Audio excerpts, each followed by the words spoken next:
Hello everyone, welcome to English grammar tutorial class. আজকের ক্লাসে English গ্রামারের পেডাগজির আমরা আরেকটা চ্যাপ্টার নিয়ে আলোচনা করব। One of the most important topic, সেটা হচ্ছে কি ইভ্যালুয়েশন। ইভ্যালুয়েশন আমাদের জানতেই হবে, সেটা আমাদের যে কোনো ক্ষেত্রেই হোক। ইভ্যালুয়েশন যে কোনো ক্ষেত্রে is one of the most important part. তাই ইংলিশ পেডাগজির ক্ষেত্রেও আমাদের ইভ্যালুয়েশনের কনসেপ্ট খুব ভালোভাবে ক্লিয়ার করে রাখতেই হবে, কারণ এক্সামিনার এখান থেকে আমাদের কনসেপ্ট বেসিসে কোয়েশ্চেন করবেন। এখানে তোমরা কোয়েশ্চেন সচরাচর কমন নাও পেতে পারো। পেডাগজিতে কোয়েশ্চেন কমন পাওয়ার সম্ভাবনা খুবই কম থাকে, কিন্তু যদি তোমাদের কোনো টপিক সম্বন্ধে কনসেপ্ট ক্লিয়ার থাকে, তাহলে যেমনই কোয়েশ্চেন আসুক না কেন তোমরা অনায়াসে সেটার উত্তর করতে পারবে। তাহলে চলো আজকের আমাদের ক্লাস শুরু করা যাক। কি ইভ্যালুয়েশন পড়তে গেলে আমাদের হোয়াট ইজ ইভ্যালুয়েশন এটা জানতে হবে। আমরা অনেক সময় পরীক্ষা দিয়ে এসেছি, স্কুলে টেস্ট বিভিন্ন রকমের এক্সাম দিয়েছি। সহজ ভাষায় বলতে গেলে আমাদের যদি কোনো টেস্ট নেওয়া হয়, আমাদের মূল্যায়ন করা হয় আমরা কতটা ভালো পারফরমেন্স করছি, আমাদের কতটা ভালো পারফরমেন্স দরকার, আমাদের পারফরমেন্স ভালো করার জন্যে আরও কী কী দরকার, আমাদের ভালো নাম্বার পাওয়ার জন্যে আরও কী কী ইমপ্রুভমেন্ট দরকার, এই সব একটা ব্রডার জিনিসকে একত্রে বলা হচ্ছে ইভ্যালুয়েশন। তাহলে কি একটা শিক্ষার্থী কতটা শিখছে, তার কি ইমপ্রুভমেন্ট দরকার, এইগুলোকে সারা বছর ধরে আমরা যেটাকে যাচাই করতে থাকি বিভিন্নভাবে, সেটাই হচ্ছে ইভ্যালুয়েশন। কিন্তু হোয়াট ইজ ইভ্যালুয়েশন এটা তো আমরা বুঝলাম এটা ছোট্টভাবে, কিন্তু ইভ্যালুয়েশনকে আমাদের একটু ব্রডার অ্যাসপেক্টে বুঝতে হবে। কারণ ইভ্যালুয়েশনটাকে শুধু আমরা একটা ছোট্ট ডেফিনেশনের মাধ্যমে সীমাবদ্ধ রাখলে আমাদের ইভ্যালুয়েশন পড়া কমপ্লিট হবে না। তাই আমরা ইভ্যালুয়েশনের কিছু ইম্পর্টেন্ট টপিক জানবো, ইভ্যালুয়েশনের ইম্পর্টেন্স জানবো, তার পারপাস জানবো, ক্যারেক্টারিস্টিক্স জানবো, তবেই আমাদের ইভ্যালুয়েশন সম্পর্কে একটা ব্রডার কনসেপ্ট ক্লিয়ার হবে। কারণ তোমরা যারা এসএসসি এক্সাম দেবে তাদের জন্য evaluation past is one of the most important, যেটা আমি আবারও বলছি। তাহলে দেখা যাক, প্রথমে আমাদের ইভ্যালুয়েশন পড়তে গেলে হোয়াট ইজ ইভ্যালুয়েশনের পরে আমাদের কি আসবে, ইম্পর্টেন্স অফ ইভ্যালুয়েশন। মানে এই ইভ্যালুয়েশনটা আমরা করব কেন, একটা শিক্ষার্থীর ইভ্যালুয়েশন করে কি হবে সেটা তো আমাদের জানতেই হবে। যদি আমরা তার উদ্দেশ্য না জানতে পারি, তার আমরা গুরুত্ব না জানতে পারি, তাহলে তো আমাদের সেই জিনিসটা পড়ে লাভ নেই। তাই যে কোনো জিনিস পড়তে হলে সেটা যদি আমরা একটু ডিপলি পড়ি, তাহলে কিন্তু আমাদের মুখস্থ বিদ্যার উপরে আর নির্ভর করতে হয় না। আমাদের যদি কনসেপ্ট ক্লিয়ার থাকে তাহলে আমরা যে কোনো কোয়েশ্চেন করতে পারবো। তাহলে দেখো প্রথম পয়েন্ট কি বলছেন, it is an important part of teaching. প্রথম পয়েন্ট কি বলছে, it is an important part of teaching. এটা শিক্ষার ক্ষেত্রে একটা ইম্পর্টেন্ট পার্ট। কেন ইম্পর্টেন্ট পার্ট বলা হয়েছে, কারণ ধরো আমরা সারা বছর পড়ে যাচ্ছি, কিন্তু আমাদের কোনো মূল্যায়ন হচ্ছে না। কে বেটার, কার কি বেটারমেন্ট দরকার, কার কি ইমপ্রুভমেন্ট দরকার, সেটাই যদি আমরা না করি, তাহলে কি শুধু আমাদের পড়ে যাওয়ার কোনো মানে আছে? ধরো একটা স্কুলে, সেখানে অনেক বাচ্চা আছে, সেখানে তুমি সারা বছর পড়িয়েই যাচ্ছ। এবারে তুমি যদি তার পরীক্ষা না নাও, তার ইভ্যালুয়েট না করো, তাহলে তুমি বুঝবে কি করে বাচ্চাটার কি ইমপ্রুভমেন্ট দরকার বা তার কতটা ইমপ্রুভমেন্ট হয়েছে। এই যে ধরো তোমাদের এখন এসএসসি এক্সাম হচ্ছে না, তোমাদের তো ইভ্যালুয়েট হচ্ছে না, তোমরা বিএড করে বসে আছো, তোমাদের যদি এক্সাম না হয় তোমরা চাকরি পাবে না। কিন্তু তোমরা অনেকেই বলবে যে পরীক্ষাটা হলে হয়তো আমরা চাকরিটা পেতে পারতাম। কিন্তু সরকার আমাদের কি করছে, ইভ্যালুয়েশনের সুযোগ দিচ্ছে না। তাই যদি তোমাদের পরীক্ষা হয়, তোমাদের সরকার ইভ্যালুয়েট করে যে ভালো মার্কস পাবে সে চাকরি পাবে, কিছুজন চাকরি পাবে না। তাই evaluate is an important part of teaching. পড়ার ক্ষেত্রে বা যে কোনো ক্ষেত্রেই হোক না কেন, evaluate is the most important part. Evaluation আমাদের করতেই হবে। তাহলে বুঝতে পেরেছো কী ব্যাপার, পরেরটা দেখা যাক। It helps both the students and teachers. মানে কি, it helps both the students and the teachers. এটা স্টুডেন্টদেরও সাহায্য করে, আবার টিচারকেও সাহায্য করে। কিভাবে, প্রশ্ন আসতেই পারে তোমাদের মনে। ধরো একটা স্টুডেন্ট, সে কি ভুল করছে না করছে সেটা তো আমরা ইভ্যালুয়েট করে বুঝতে পারছি, কিন্তু ইভ্যালুয়েট করার ফলে বা পরীক্ষা নেওয়ার ফলে সে যে ধরো কম মার্কস পেয়েছে বা কোনো ক্লাস টেস্ট হয়েছে, সে ভালো মার্কস পায়নি। এবারে এমনও হতে পারে তো টিচারের কিছু খামতি রয়ে গেছে, তাই সে পড়াটাকে বুঝতে পারেনি, তাই সে পরীক্ষায় ভালো স্কোর করতে পারেনি। তাই এখানে যেমন স্টুডেন্টের ইমপ্রুভমেন্ট হবে, তেমনই একটা টিচারেরও ইমপ্রুভমেন্ট হবে কিন্তু ইভ্যালুয়েশনে। ওই জন্য আমি কি বলেছি, ইভ্যালুয়েশনকে আমাদের একটা ব্রডার অ্যাসপেক্টে পড়তে হবে। ধরো একটা টিচার, সে সারা দিন পড়িয়ে যাচ্ছে, সারা বছর পড়িয়ে যাচ্ছে, কিন্তু একটা স্টুডেন্ট ভালো স্কোর করতে পারছে না। এবার কেন স্কোর করতে পারছে না সেটা তো টিচারকেও নিজেকে ভাবতে হবে যে আমার মধ্যে কি কোনো খামতি থেকে যাচ্ছে, তাই স্টুডেন্টটা ভালো স্কোর করতে পারছে না। তাহলে এখানে কি করতে হবে, একটা টিচারকেও ইভ্যালুয়েট করতে হবে নিজেকে। সবসময় আমরা স্টুডেন্টদেরকে দোষ দিলে হবে না যে স্টুডেন্টটা পড়ছে না। একটা টিচার হিসাবে আমি কি করছি সেটা আমাকে নিজেকেও ইভ্যালুয়েট করতে হবে। আমি যদি নিজেকে ইভ্যালুয়েট করতে না পারি তাহলে কিন্তু আমি যোগ্য টিচার নই। যোগ্য টিচার তখনই যখন একটা টিচার সে নিজেকে ইভ্যালুয়েট করবে এবং বোঝার চেষ্টা করবে তার পড়ানোর মধ্যে কি খামতি থেকে যাচ্ছে, যার ফলে স্টুডেন্টটা বুঝতে পারছে না। স্টুডেন্ট তো আমরা খারাপ একটা টিচার বলে দিতেই পারে, কিন্তু স্টুডেন্টটা কেন খারাপ সেটা বোঝাটাই টিচারের কর্তব্য। তাই টিচারকে কি করতে হবে, নিজেকেও ইভ্যালুয়েট করতে হবে। তাই ইভ্যালুয়েশন শুধুমাত্র স্টুডেন্টদের ক্ষেত্রে খাটে না, ইভ্যালুয়েশন কি টিচারদের ক্ষেত্রেও প্রযোজ্য, যে একটা টিচারকে নিজেকেও ইভ্যালুয়েট করতে হবে টাইম টু টাইম। ক্লিয়ার? পরেরটা কি দেখা যাক কি বলছে। It helps to know students learning skills, LSRW। তাহলে it helps to know students learning skill, এটা স্টুডেন্টের বিভিন্ন লার্নিং স্কিল জানতে সাহায্য করে। কি জানতে সাহায্য করবে, তার লিসেনিং, স্পিকিং, রিডিং, রাইটিং। সে কতটা ভালো তার লিসেনিং স্কিল ডেভেলপ হচ্ছে, কতটা ভালো তার লার্নিং স্কিল ডেভেলপ হচ্ছে, কতটা ভালো তার স্পিকিং স্কিল ডেভেলপ হচ্ছে, কতটা ভালো তার রাইটিং স্কিল ডেভেলপড হচ্ছে। তাহলে ইভ্যালুয়েশনের মাধ্যমে সে যে শুধু তার পড়ায় ভালো, রিডিং স্কিল সেটা তো আমরা ইভ্যালুয়েট করবই, সে কতটা পড়েছে, কতটা ভালোভাবে পড়েছে, কিন্তু তাকে পড়ে তো সেটা লিখতে হবে। এবার ধরো আমাদের যে ওরাল এক্সাম হয়, ওরাল এক্সাম হয়ে সে কীভাবে পারফরমেন্স করছে সেখানে আমরা দেখতে পাবো তার স্পিকিং স্কিল কতটা ডেভেলপ হচ্ছে, সে কতটা পড়া মন দিয়ে শুনছে। এই সব স্কিলও কিন্তু আমরা ইভ্যালুয়েশনের মাধ্যমে ইভ্যালুয়েট করব। আমরা শুধু ইভ্যালুয়েশনটা নাম্বারের গণ্ডির মধ্যে রাখবো না, যে ও ফার্স্ট হয়েছে, ও সেকেন্ড হয়েছে, ও এত মার্কস পেয়েছে, ও অত মার্কস পেয়েছে। আমাদের কিন্তু LSRW এই বিভিন্ন স্কিলগুলোকেও ডেভেলপ হচ্ছে কিনা সেটাও কিন্তু একটা টিচারকে দেখতে হবে। টিচার যদি মনে করেন শুধু আমি পড়িয়ে যাচ্ছি, পরীক্ষার পরে সে ভালো মার্কস পেয়েছে তাই তার একটা ভালো স্কিল ডেভেলপ হয়েছে, কিন্তু না, তার ভালো স্কিল ডেভেলপ হয়নি। তার অলরাউন্ড ডেভেলপের দিকে আমাদের নজর রাখতে হবে, যে সে পড়ার বাইরেও তার কী কী অলরাউন্ড ডেভেলপমেন্ট হচ্ছে। তাই ইভ্যালুয়েশন আমি ওই জন্য বলেছিলাম একটা ব্রডার অ্যাসপেক্ট, এটাকে শুধু পড়াশোনা আর নাম্বারের মধ্যে সীমাবদ্ধ রাখলে হবে না। পরেরটা কি, it helps to understand the strong and weak zones of students. It helps to understand the strong and weak zones of students. মানে কি, খুবই ইম্পর্টেন্ট পয়েন্ট। এই ইভ্যালুয়েশন করলে একটা স্টুডেন্ট কোন বিষয়ে কতটা স্ট্রং বা কোন ক্ষেত্রে কতটা স্ট্রং এবং কোন ক্ষেত্রে কতটা উইক বা দুর্বল সেটা আমরা জানতে পারবো। এবারে তোমাদের মনে প্রশ্ন আসতে পারে যে আমরা এগুলো জেনে কি করব, এইগুলো জানার জন্যই ইভ্যালুয়েশন। তুমি ধরো একটা স্টুডেন্টকে প্রাইভেট টিউশন পড়াচ্ছ, ফর এক্সাম্পল ধরে নাও, তুমি তাকে সারা বছর ধরে পড়ালে, তুমি সে কোনটায় কী স্কিল ডেভেলপ করেছে সেটা নিয়ে কিছু আলোচনাই করলে না বা সেটা দেখার চেষ্টাই করলে না। তুমি মনে করলে তুমি সারা বছর পড়িয়ে গেছো মানে সে ভালো স্কোর করবে বা ভালো ফল করবে, কিন্তু তোমার কি উচিত ছিল, তোমার উচিত ছিল সে কোন দিকটা স্ট্রং সেটা তো তুমি নজর দিয়েইছো, কিন্তু কোন দিকটা উইক সেটা তোমার আরও ভালো করে নজর দেওয়া উচিত ছিল। কারণ একটা স্টুডেন্ট সব দিকে স্ট্রং হতে পারে না, তার কিছু উইক জোনও থাকবে। তাই সেই উইক জোনগুলোকে কীভাবে ডেভেলপ করা যায় এর জন্য তোমাকে ওই উইক জোনের ইভ্যালুয়েশন করতে হবে।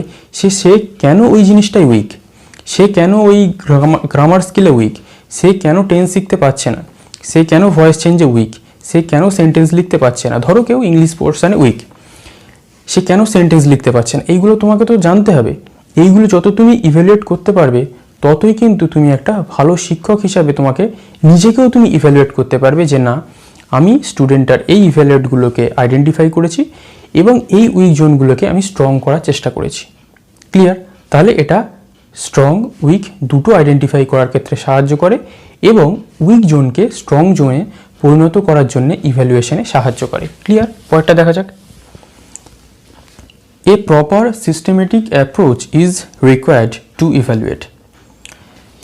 A proper systematic approach is required to evaluate মানে কি, এই যে আমরা পড়াচ্ছি বিভিন্ন রকমের, তাদেরকে ক্লাসে বিভিন্ন প্রশ্ন করছি, তারা যেটা বুঝতে পারছে না সেটা আবার বলে দিচ্ছি, তাদের স্ট্রং জোন উইক জোন করছি, এবারে ফাইনালি তারা কতটা বুঝতে পারলো সেটা আমরা কিভাবে ইভ্যালুয়েট করব?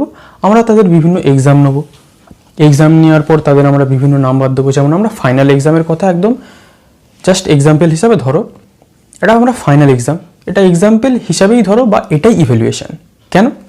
কারণ ফাইনালি ধরো আমরা তো একটা পরীক্ষা নেব স্কুলে, সেখানে কে ফার্স্ট হয়েছে, কে সেকেন্ড হয়েছে, কে থার্ড হয়েছে, কে কত নাম্বার পেয়েছে, সেটা তো আমাদের একটা ইভ্যালুয়েট করতেই হবে, নাহলে আমাদের এডুকেশন সিস্টেম চলতে পারবে না। তাই এডুকেশন সিস্টেমকে চালানোর জন্য আমাদের একটা ইভ্যালুয়েট করতেই হবে বছরের শেষে। তাই এটাকে আমরা পরীক্ষা নিলাম 8-10টা বিষয়ে, ধরো মাধ্যমিক এক্সাম, সেখানে মাধ্যমিক এক্সামে কেউ 600 পাবে, কেউ 700 পাবে, কেউ 500 পাবে, এইভাবে আমরা ইভ্যালুয়েট করব। ইভ্যালুয়েট করার পরে বুঝতে পারবো কে ফার্স্ট হয়েছে, কে সেকেন্ড হয়েছে, কে থার্ড হয়েছে। এই ইভ্যালুয়েশনটাকেই বলা হয়েছে একটা সিস্টেমেটিক অ্যাপ্রোচে নিতে হবে। তার মানে কি, আমাদের বছরের প্রথম থেকে তাদেরকে সিলেবাসগুলো ভালো করে পড়াতে হবে, তারা যেটা বুঝতে পারবে না সেই সবগুলো আবার ভালো করে বোঝাতে হবে, তাদের বিভিন্ন উইক জোন থাকবে সেগুলোকে স্ট্রং করে ফাইনালি একটা ইভ্যালুয়েশন করার জন্য আমাদের একটা পরীক্ষা নিতে হবে। পরীক্ষা নেওয়ার পর তাদের আমাদের মার্কস দিতে হবে, গ্রেড দিতে হবে, ডিভিশন দিতে হবে, তাদেরকে র্যাঙ্ক দিতে হবে। এইটাই হচ্ছে একটা সিস্টেমেটিক অ্যাপ্রোচ। আমরা ইভ্যালুয়েশনের বিভিন্ন ব্রডার অ্যাসপেক্টগুলোকে সারা বছর ধরে তাদেরকে আমরা রিকোয়ারমেন্ট অনুযায়ী তাদেরকে ডেভেলপ করলাম, এবং সেই রিকোয়ারমেন্টটা তারা কতটা ডেভেলপ হলো ফাইনালি আমাদের একটা ইভ্যালুয়েট করতেই হবে পরের ক্লাসে তাদের। নাহলে আমরা প্রমোট করবো কীভাবে? ধরো কেউ 5-এ পড়ছে, তাকে আমরা 6-এ তুলবো কী করে? তাকে তো একটা ইভ্যালুয়েট করতে হবে।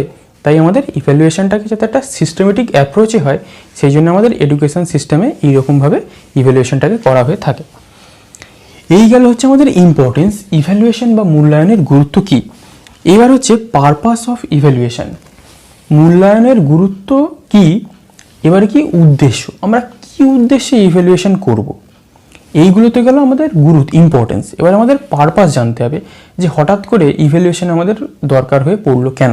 দেখো প্রথম পয়েন্ট কি বলছে, analyse and diagnose the problems, analyse and diagnose the problems. তাহলে ইভ্যালুয়েশনের আমাদের উদ্দেশ্য কি, তাদের যে প্রবলেমগুলোকে আমাদের অ্যানালাইজ করতে হবে এবং ডায়াগনোস করতে হবে, সেগুলোকে নির্ধারণ করতে হবে। কেন এই পয়েন্টটা বলা হয়েছে? কারণ একটা ডাক্তার যখন রুগী তার কাছে যান, তার কি প্রবলেম হয়েছে সেই বিভিন্ন টেস্ট দেন, টেস্ট দিয়ে বলেন ব্লাড টেস্টে কার সুগার, প্রেশার, বিভিন্ন রকমের যে টেস্ট দেন, সেই টেস্টে আমাদের কি বলা হয়, ডায়াগনোসিস করতে দেওয়া হয় যে তার কি কি প্রবলেম হয়েছে, সেই অনুযায়ী ডাক্তার ট্রিটমেন্ট করবেন। এখানেও সেই এক, কি কি একটা স্টুডেন্টের প্রবলেম সেগুলো আমাদের অ্যানালাইসিস ডায়াগনোসিস করতে হবে, তবে তার প্রবলেমগুলোকে আমরা ধাপে ধাপে আইডেন্টিফাই করব এবং সেই প্রবলেমগুলোকে দূর করার চেষ্টা করব। পরেরটা দেখা যাক, to make decisions according to requirements, to make decisions according to requirements. ওই যে আমরা ডায়াগনোসিস করলাম, তার প্রবলেমগুলো কী কী সেগুলো আমরা পয়েন্ট আউট করলাম, এইবারে আমাদের কি করতে হবে, সেই প্রয়োজন অনুযায়ী আমাদের ডিসিশন নিতে হবে। কি ডিসিশন নিতে হবে? ধরো একটা স্টুডেন্ট ইংলিশ গ্রামারে দুর্বল, তাকে আমাদের ইংলিশ গ্রামার শেখাতে হবে। কেউ ইংলিশ গ্রামারে ধরো ভয়েস চেঞ্জে দুর্বল, তাকে আমাদের ভয়েস চেঞ্জের রুলস এক্সাম্পল দিয়ে শেখাতে হবে। কেউ টেন্সে দুর্বল, তাকে টেন্স শেখাতে হবে। তাহলে তাদের রিকোয়ারমেন্ট অনুযায়ী আমাদের বিভিন্ন জিনিস প্রযোজ্য হবে। কীরকমভাবে? ধরো কারো সুগার হয়েছে, ডাক্তার সুগারের ওষুধ দেবেন, কারোর প্রেশার হাই, তাকে ডাক্তার প্রেশারের ওষুধ দেবেন। ঠিক এইভাবেও আমাদের ইভ্যালুয়েশন বা ডায়াগনোসিস করে সেই অনুযায়ী স্টেপস নিতে হবে। পরেরটা কি, to improve teaching learning process. Evaluation teaching লার্নিংয়ের ইমপ্রুভমেন্টের জন্য সবথেকে বেশি জরুরি। কেন? ওই যে আমি বললাম, যদি ইভ্যালুয়েশন না করি তাহলে তো আমাদের টিচিং করেই লাভ কি, লার্নিং করেই লাভ কি? ইভ্যালুয়েশন করতেই হবে। ধরো তুমি এসএসসি এক্সাম দিচ্ছ, তোমার ইভ্যালুয়েশন হচ্ছে না, তাহলে তুমি বুঝবে কি করে তুমি পরীক্ষাটা ভালো দিলে চাকরি পাবে না পাবে না? যদি তুমি পরীক্ষা দিতে না পারো তাহলে তোমার ইভ্যালুয়েশন হচ্ছে না। তাই এখানে কি করতে হবে, টিচিং লার্নিং প্রসেসকে ইমপ্রুভ করার জন্য ইভ্যালুয়েশন করতেই হবে। বছরের শেষে আমাদের পরীক্ষা নিতেই হবে, না হলে সারা বছর যে আমরা পড়লাম তাকে আমরা কিসের ভিত্তিতে পরের ক্লাসে প্রমোট করব? কেউ 5 থেকে 6-এ উঠবে কেন? সে যদি ধরো কিছুই শেখেনি, প্রত্যেকটা সাবজেক্টে 0 পেয়েছে, তাহলে তাকে কি আমরা পরের ক্লাসে তুলবো? কিন্তু আমরা যদি ইভ্যালুয়েট না করি আমরা তাকে তুলে দেবো, আর ইভ্যালুয়েশন করলে তাকে আমরা ওই ক্লাসে রেখে আবার ভালোভাবে শেখাতে পারি। পরেরটা কি বলছে? টু মোটিভেট, MOTIV হবে, two motivate the learners for their betterment. আমরা শিক্ষার্থীদের মোটিভেট করব, উৎসাহ দেব যে ও কোনো বিষয়ে পারছে না, তাকে আমরা মোটিভেট করব, ডিমোটিভেট করব না। ডিমোটিভেট কখনো করব না। সে ওই জিনিসটা পারছে না, আমরা তাকে মোটিভেট করবো যে না তুমি পারবে, তুমি চেষ্টা করো, অবশ্যই পারবে। মোটিভেট করতে হবে সবসময়। এটাই একটা আদর্শ শিক্ষকের মূল বিষয় হওয়া উচিত, যে স্টুডেন্টকে সে মোটিভেট করতে পারছে কিনা। আর একটা টিচার যদি স্টুডেন্টকে মোটিভেট করতে না পারে তাহলে সেই টিচারের কোনো মূল্য স্কুলে নেই, কারণ তাকে ওই পদে বসানো হয়েছে স্টুডেন্টদের বেটারমেন্টের জন্যে। ক্লিয়ার? তাই শিক্ষককে স্টুডেন্টদের মোটিভেট করতেই হবে। ক্লিয়ার? পরেরটা কি? তাহলে আমাদের ইম্পর্টেন্স আর পারপাস আমরা জানলাম ইভ্যালুয়েশনের কি। ইভ্যালুয়েশনের চ্যাপ্টার পড়তে গেলে আমাদের আরও যে 3টে বিষয় থাকে সেটাকে আমরা ইভ্যালুয়েশন বলে গুলিয়ে ফেলি, যেমন মেজারমেন্ট, অ্যাসেসমেন্ট। এই দুটোকে আমরা ভাবি ইভ্যালুয়েশন। অবশ্যই ইভ্যালুয়েশন, কিন্তু একটু আলাদা। কি আলাদা? মেজারমেন্ট, অ্যাসেসমেন্ট আর ইভ্যালুয়েশন। মেজারমেন্ট মানে আমরা যে ছোটোখাটো পরীক্ষাগুলো নিই, হঠাৎ করে একদিন ক্লাসে কোনো টিচার পরীক্ষা নিয়ে নিলেন, এটাকে আমরা বলবো মেজারমেন্ট। হঠাৎ করে যে দেখি তো আমি যেটা পড়াচ্ছি সেটা ভালো করে পাচ্ছে কিনা। হঠাৎ করে কোনো একটা পরীক্ষা আমি নিয়ে নিলাম, যে ধরো আগের দিন আমি একটা কোনো টপিক পড়িয়েছি, তারপরের দিন তার উপরে আমি 5-10 নাম্বারের পরীক্ষা নিয়ে নিলাম। এটাকে বলা হয় মেজারমেন্ট। মেজারমেন্ট মানে কি? ওই জিনিসটা সে কতটা বুঝতে পারছে হালকা করে জেনে নেওয়া। খুব বড় ব্যাপার নয় কিন্তু মেজারমেন্ট, হালকা করে বুঝে নেওয়ার জন্য। এরপরে আছে কি? অ্যাসেসমেন্ট। অ্যাসেসমেন্ট হচ্ছে ফর্মেটিভ আর সাবমেটিভ অ্যাসেসমেন্ট, যেটা আমরা পরে জানবো। কিন্তু এটাকে জানার আগে আমাদের জানতে হবে অ্যাসেসমেন্ট কি। অ্যাসেসমেন্ট মানে একটা স্টুডেন্টের প্রোগ্রেস কতটা হচ্ছে, সে কোনো টপিকে কিভাবে প্রোগ্রেস করছে বা কোনো চ্যাপ্টারে কিভাবে প্রোগ্রেস করছে সেটা আমাদের জানতে সাহায্য করে। তাহলে মেজারমেন্টের উপরে থাকবে অ্যাসেসমেন্ট। ক্লিয়ার? এবারে হচ্ছে কি? ইভ্যালুয়েশন। মেজারমেন্ট, অ্যাসেসমেন্ট দুটো মিলিয়ে হবে ইভ্যালুয়েশন। তাহলে এবারে আমরা কি দেখব? Characteristics of evaluation. এটা বেশি জিনিস নয়, একটুখানি দেখো। ক্যারেক্টারিস্টিক্স কি ইভ্যালুয়েশনের? এটা হচ্ছে একটা কন্টিনিউয়াস প্রসেস। ইভ্যালুয়েশন সব সময় ধরে চলবে, কন্টিনিউয়াস প্রসেস। ক্লিয়ার? তারপরে কি? Process to know results. এই ইভ্যালুয়েশনটার পরের কি হবে? আমরা একটা রেজাল্ট জানতে পারবো। ইভ্যালুয়েশন করলে আমরা একটা রেজাল্ট জানতে পারবো, সে কতটা জানলো, কতটা জানলো না, তার কি ইমপ্রুভমেন্ট দরকার সেটাও আমরা জানবো। তাহলে ক্যারেক্টারিস্টিক্সের মধ্যে বেশি কিছু নেই। এইবারে হচ্ছে আমাদের types of evaluation. Types of ইভ্যালুয়েশনকে তোমরা অনেক জায়গায় অনেক রকম দেখবে, কিন্তু আমি যেটা বলছি সেটাই দেখো। টাইপস অফ ইভ্যালুয়েশন এটাকে আমরা 4 ভাগে ভাগ করব সহজে বোঝার জন্যে।